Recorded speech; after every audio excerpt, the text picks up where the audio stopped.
하나님 앞에 온전히 살아간다는 것이 무엇인지 우리의 마음으로 알게 하시고 우리의 삶으로 알게 하여 주옵소서. 하나님 앞에 온전히 살아가지 못했던 과거들을 이제는 돌이키게 하여 주시고 하나님 앞에 온전함으로 하나님이 주시는 그 기쁨과 평안을 누리게 하여 주옵소서. 그렇게 살아가길 원합니다. 오늘이 그러하길 원합니다. 그리고 오늘을 그렇게 살길 원하오니 함께하여 주시옵소서. 이제 주말입니다. 이제 주일을 준비하는 주말이고 특별히 내일은 이제 토요 독서 놀이터를 마지막으로 마무리하고자 합니다. 그동안 함께 했던 사람들을 모두 초대하고 그리고 함께 음식도 나누고 교제도 나누며 또 다른 것을 준비하고자 할진데 하나님 당신이 임하여 주시사 그 다음의 과정도 형통하게 하시고 하나님 늘 감사만 기억으로 남게 하여 주시옵소서. 감사합니다. 고마우신 예수님 이름으로 기도드립니다. 아멘 아멘. 오늘은 이사야 63장과 64장을 보는 날이고요. 이사야 63장 7절에서 14절 함께 봅니다. 63장 7절에서 14절.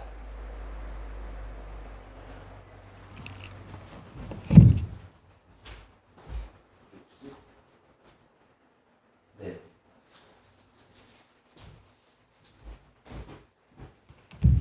같이 읽겠습니다. 내가 여호와께서 우리에게 베푸신 모든 자비와 그의 찬송을 말하며 그의 사랑을 따라 그의 많은 자비를 따라 이스라엘 집에 베푸신 큰 은총을 말하리라. 그가 말씀하시되 그들은 실로 나의 백성이요 거짓을 행하지 아니하는 자녀라 하시고 그들의 구원자가 되사 그들의 모든 환난에 동참하사 자기 앞에 사자로 하여금 그들을 구원하시며 그의 사랑과 그의 자비로 그들을 구원하시고 옛적 모든 날에 그들을 드시며 안으셨으나 그들이 반역하여 주의 성령을 근심하게 하였으므로 그가 돌이켜 그들의 대적이 되사 친히 그들을 치셨더니 백성이 옛적 모세의 때를 기억하며 이르되 백성과 양떼의 목자를 바다에서 올라오게 하신 이가 이제 어디 계시냐? 그들 가운데 성령을 두신 이가 이제 어디 계시냐? 그의 영광의 팔이 모세의 오른손을 이끄시며 그의 이름을 영원하게 하려 하사 그들 앞에서 물을 갈라지게 하시고 그들을 기품으로 인도하시되 광야에 있는 말같이 넘어지지 않게 하신 이가 이제 어디 계시냐? 여호와의 영이 그들을 골짜기로 내려가는 가축같이 편히 쉬게 하셨도다. 주께서 이와 같이 주의 백성을 인도하사 이름을 영화롭게 하셨나이다 하였느니라. 아멘 아멘. 오늘은 63장과 64장을 보는 날이고요. 63장에서 연결돼서 64장까지 이사야의 마지막 기도문과 같습니다. 그리고 65장과 66장은 이제 마지막을 선포하고 있어요. 그래서 드디어 이제 마무리가 되는데요. 이사야가 끊임없이 구원의 하나님을 이야기하고 그 하나님에 대해서 선포해 왔는데 그가 하신 일이 무엇인지를 7절에서 14절까지 설명하고 그렇게 하시는 이가 나를 구하옵소서라는 간구의 기도가 63장 15절에서 64장 12절까지가 됩니다.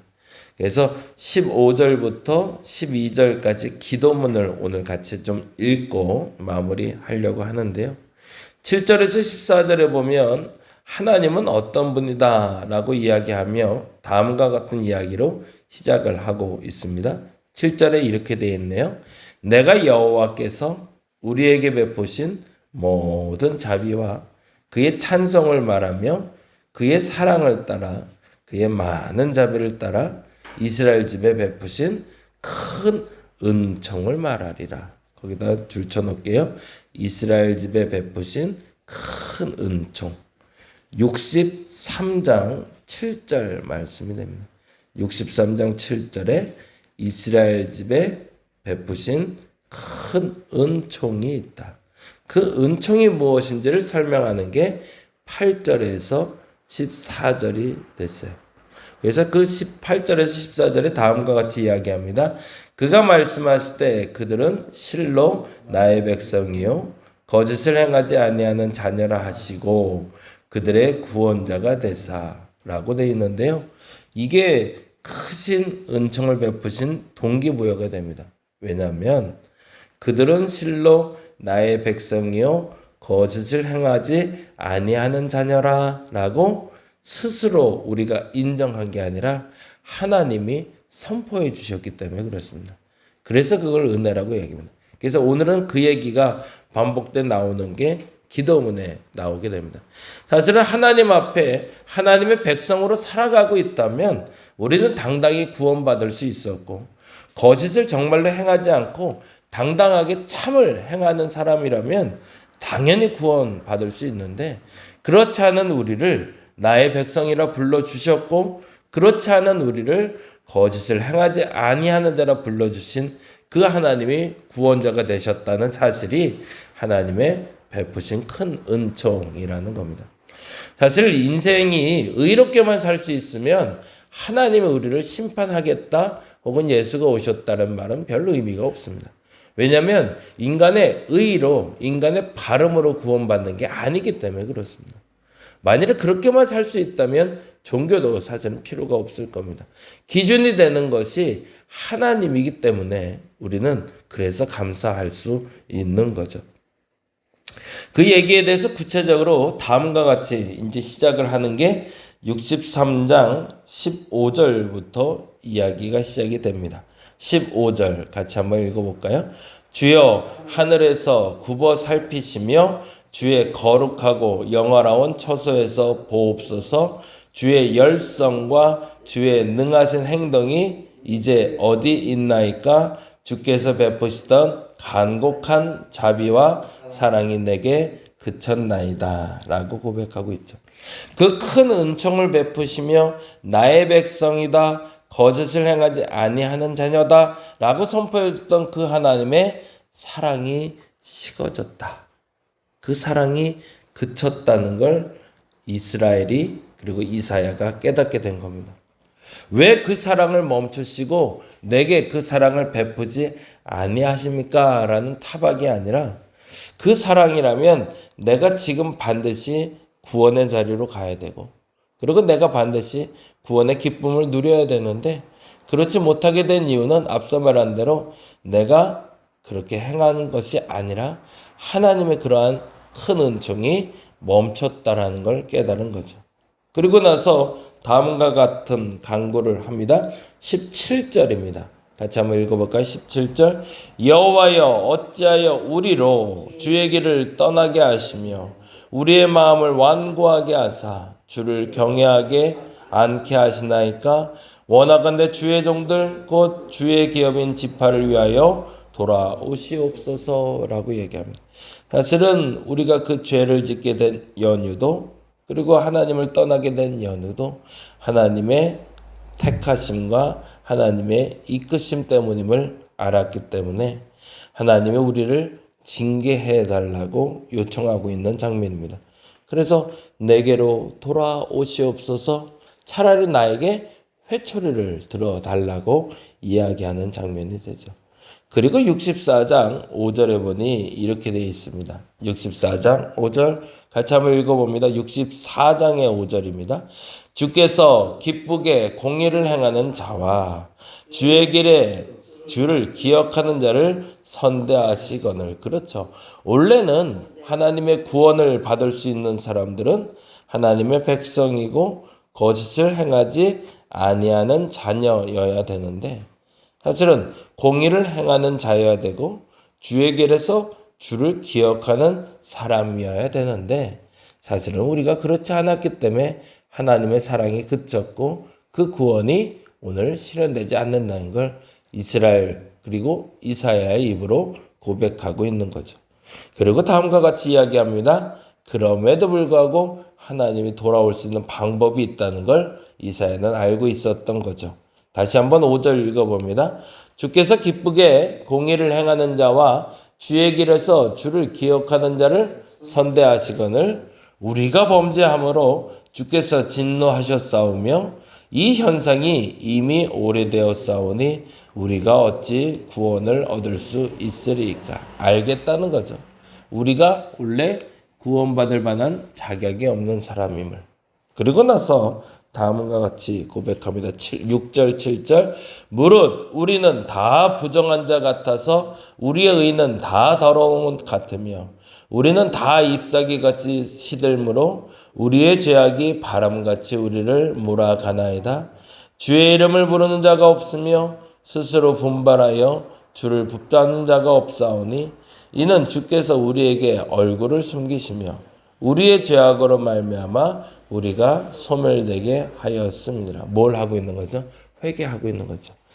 이사야는 알고 있었습니다. 우리가 공의롭게 살고 바르게 살면 하나님 구원해 주십니다. 그건 당연한 이치입니다. 왜요? 그래야 주의 백성이고 그래야 주의 자녀니까. 그건 당연한 거예요. 그런데 우리에게도 구원이 있을 또 다른 방법이 있다는 겁니다. 우리가 공의롭게 살지 못했고 그리고 우리가 하나님의 자녀답게 살지 못했지만 우리가 공의롭게 살지 못했고 하나님의 자녀로 살지 못했음을 고백하며 회개하게 되면 구원받는다는 거죠. 구원은 두 가지의 방법으로 일어납니다. 하나님 앞에 바르게 살면 구원받습니다. 그건 너무나 당연한 겁니다. 하나님의 사랑을 실천하고 하나님의 의를 실천할 수 있고 하나님의 뜻을 분별하고 하나님 앞에 하나님의 자녀답게 살 수만 있다면 그 사람은 반드시 구원받을 겁니다. 그리고 반드시 그 복을 누리게 될 겁니다. 그건 하나님의 법이기 때문에 그렇습니다. 근데 또 하나 하나님이 구원하는 방법이 있습니다. 그것은 내가 공의롭지 않다는 것을, 내가 잘못하고 있다는 것을, 내가 실수했다는 것을 인정하는 사람은 구원받습니다. 곧 죄가 있어도 구원받을 수 있는 이유는 회개할 수 있기 때문인 거죠. 잘못을 인정하지 못하는 사람이 구원받지 못하는 것이지 잘못을 인정하는 사람은 하나님 앞에 공의를 행하는 자와 동일한 방법으로 구원하신다는 걸 이사야가 깨달았던 거죠. 저와 여러분이 그 구원에 이를 수 있기를 간절히 바랍니다. 그래서 우리는 솔직해져야 됩니다. 하나님 앞에 바르게 살고 있다면 당당하시기 바랍니다. 그리고 하나님께 요청하시기 바랍니다. 내가 하나님께 이렇게 바르게 살았으니 하나님 이에 합당한 복을 내게 내려달라고. 그리고 그 복을 내가 마음껏 누리게 해달라고, 그리고 그 복을 선포하는 사람이 되게 해달라고 기도하시기 바랍니다. 근데 만일에 내가 그 공의를 행하지도 못하는 사람이고 그리고 하나님 앞에 정말로 처절하게 못난 짓만 하고 살았다면 솔직하게 인정하시기 바랍니다.